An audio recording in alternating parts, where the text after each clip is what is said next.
প্রিয় দর্শক, আমি এই মুহূর্তে রয়েছি গাজীপুর জেলার শ্রীপুর উপজেলার তেলিহাটি ইউনিয়নের টেংরা গ্রামে।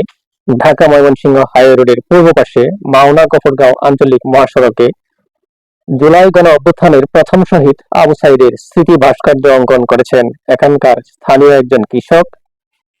এখন আমরা ওই কৃষকের অর্থাৎ মাইনুদ্দিন সাহেবের কাছে জানবো ওনার অনুভূতি।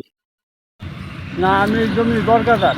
বর্গাদার, তাহলে আপনার এই যে এই আবু সাইদের প্রতিচ্ছবি তুলে ধরেছেন, অনুভূতি সম্পর্কে আমাদের একটু বলুন। আবু সাহিদ একজন বাংলাদেশের দেশপ্রেমিক, সেই হিসাবে সে বাংলাদেশের জন্য আত্মদান করছে। আমি কৃষক হিসাবে এই তার ভাস্কর্য এঁকে মেন রোডের পাশে সকলকে দেখাইতে চাই যে একটা তাজা প্রাণ যদি বাংলাদেশের জন্য, বাংলার শান্তির জন্য প্রাণ দিতে পারে, তা আমার মতো সাধারণ কৃষক আমি তো যুদ্ধে যেতে পারবো না। তার সাথে আমি একটু অংশগ্রহণ করলাম, তার বাপ মার একটু অনেক অনেক ধন্যবাদ আপনাকে। আমি নিলাম আর কি। তার বাপ মা যে ব্যথাটা পাইলো, যেমন তাজা একটা প্রাণ ছেলে প্রাণ দিল, অনেক দুঃখজনক বিষয়। সেই দুঃখটা আমি একটু লাঘব করলাম কৃষক হিসাবে।